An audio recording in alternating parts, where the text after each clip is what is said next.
بسم اللہ الرحمن الرحیم اللہم صلی علی سیدنا و مولانا محمد وعلی آلہ وصحبہ وبارک وسلم۔ رمضان المبارک کی مبارک ساعتیں، روزہ، سحر، افطار، تراویح،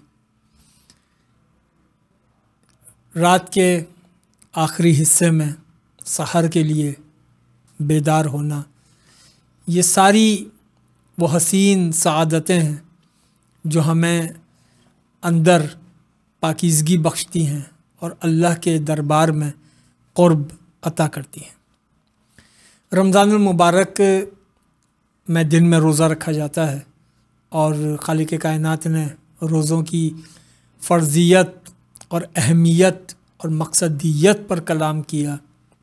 یا ایھا الذین آمنوا کتب علیکم الصیام، اے ایمان والو ہم نے تم پر روزہ فرض کر دیا، کما کتب علی الذین من قبلکم لعلکم تتقون، تم نرالے نہیں ہو کہ ہم نے صرف تم پر فرض کیا، ہم تم سے پچھلی امتوں پر بھی روزہ فرض کرتے آئے ہیں، یہ گزشتہ امتوں پر بھی فرض تھا۔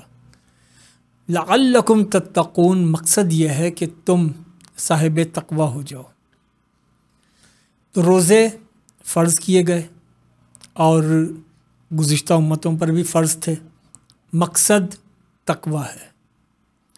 تقوی کیا ہے؟ تقوی کیسے حاصل کیا جائے اور روزے کا تقوی سے کیا تعلق ہے؟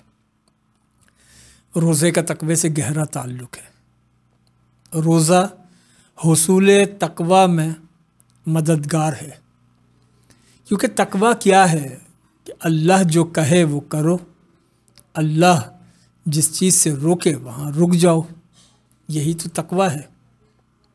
اوامر و نواہی کا خیال رکھنا، اور رمضان المبارک میں روزے کی حالت میں یہ مشق کرائی جاتی ہے کہ دیکھو شب کا آخری پہر ہے، تم سو رہے ہو، نیند عزیز ہے، لیکن تمہارا رب چاہتا ہے کہ اٹھ کر بیٹھو اور سحری کرو۔ اگر کھانے کی ضرورت نہیں ہے تب بھی اٹھ کر بیٹھو اور سحری کرو کہ اس میں برکت ہے۔ اور دن کے وقت بھوک لگ رہی ہے، پیاس لگ رہی ہے، پانی بھی موجود ہے لیکن نہیں کھا رہے، نہیں پی رہے، کیوں؟ اس لیے کہ روزہ یہ ڈسپلن سکھاتا ہے کہ جو ہمارا رب کہے گا وہ ہم کریں گے، اور جس بات سے ہمارا رب روکے گا وہاں ہم رک جائیں گے۔ ہمارا رب اگر یہ کہے گا کہ رات کے آخری پہر اٹھ کر کھاؤ تو ہم کھائیں گے، اور ہمارا رب کہے کہ دن میں بھوک اور پیاس میں بھی کچھ نہ کھاؤ نہ پیو تو ہم نہیں کھائیں گے، نہیں پئیں گے، یعنی اپنے آپ کو احکامات الہی کے تابع کریں گے۔ اور روزہ یہ بھی سکھاتا ہے کہ بہت ساری چیزیں جو عام حالات میں جائز ہیں، روزے کی حالت میں وہ ممنوع قرار پا جاتی ہیں۔ مثال کے طور پر کھانا پینا جائز ہے لیکن روزے کی حالت میں جائز نہیں ہے، تو جب اللہ جائز سے روکے تو وہاں پہ بھی رک جاؤ، اور یہ ایک دن نہیں، 2 دن نہیں، 29 یا 30 دن، پورا مہینہ یہ ریاضت کرو، اپنے دماغ میں اس بات کو راسخ کرو کہ ایک چیز جائز تھی، ہمارے رب نے اس سے روکا، ہم رک گئے۔ تو اب جب رمضان المبارک کا مہینہ گزر جائے، شوال کا چاند نظر آ جائے، تو اب ناجائز کے قریب نہیں جانا۔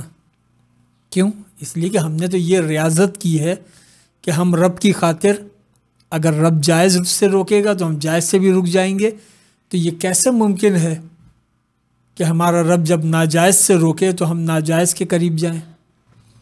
ہم تو اللہ کی محبت میں، جب اللہ نے حلال کو بھی حرام قرار دیا تو ہم ہم نے پرہیز کیا، تو اللہ کی محبت میں ہم رمضان المبارک کے بعد حرام کے قریب نہ جائیں۔ یہ ایک ریاضت ہے جو روزے دار کو کروائی جا رہی ہے۔ روزے دار کو ایک ریاضت اور کروائی جا رہی ہے، وہ یہ کروائی جا رہی ہے کہ دیکھو تمہیں بھوک لگ رہی ہے، تمہیں پیاس لگ رہی ہے، سامان خورد و نوش موجود ہے، کوئی دیکھنے والا بھی نہیں ہے، لیکن پھر بھی بندہ نہیں کھاتا، کوئی نہیں دیکھ رہا، لیکن روزے کی حالت میں بندہ کچھ نہیں کھاتا، کچھ نہیں پیتا۔ کون سی چیز اس کو روک کر رکھتی ہے؟ کون سی بات ہے جو اس کو روک کر رکھتی ہے؟ وہ صرف ایک جذبہ ہے جو روک کر رکھتا ہے، اور وہ جذبہ یہ ہے کہ کوئی نہیں دیکھ رہا لیکن میرا رب مجھے دیکھ رہا ہے، میرا رب مجھے دیکھ رہا ہے۔ تو جب ایک روزے دار کو یہ احساس ہو کہ میرا رب مجھے دیکھ رہا ہے، تو پھر وہ رب کی نافرمانی سے بچتا ہے۔ کیوں؟ اس لیے کہ رب دیکھ رہا ہے، اللہ دیکھ رہا ہے۔ یہ بات تو روزے دار روزہ رکھنے سے پہلے بھی جانتا تھا، لیکن اس جاننے کے باوجود وہ اللہ کی نافرمانی بھی کر رہا تھا۔ روزے نے انسان کے اندر یہ احساس بیدار کیا کہ تمہارے شعور میں ایک علم تھا کہ اللہ دیکھ رہا ہے۔ روزہ اس علم کو احساس بنا کر قلب میں اتار دیتا ہے کہ اللہ دیکھ رہا ہے۔ یہی وجہ ہے کہ روزے کی حالت میں بندہ اللہ کی نافرمانی سے بچتا ہے کہ اللہ دیکھ رہا ہے، تو روزے کے بعد اور رمضان المبارک کے بعد بھی وہ اللہ دیکھتا ہے۔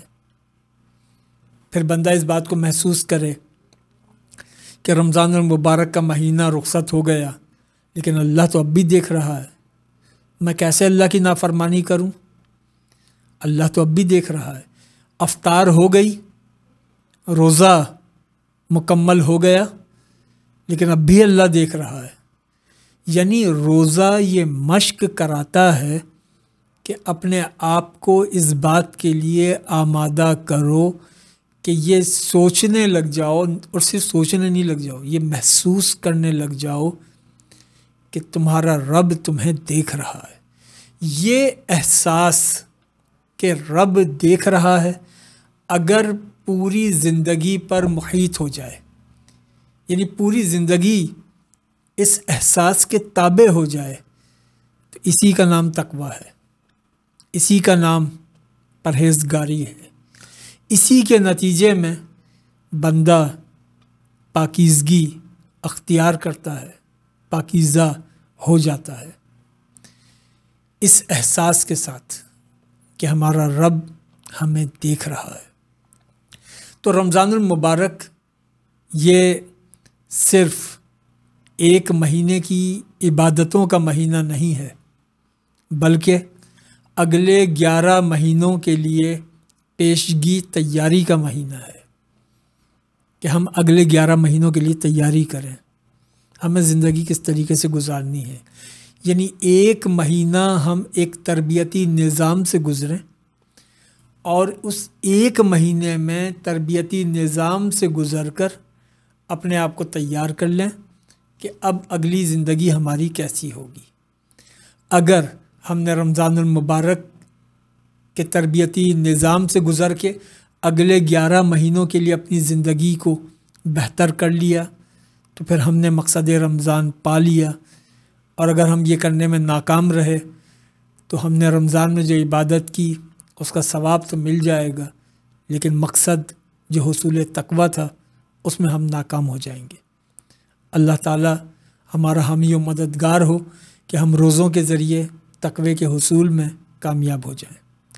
السلام علیکم ورحمۃ اللہ وبرکاتہ۔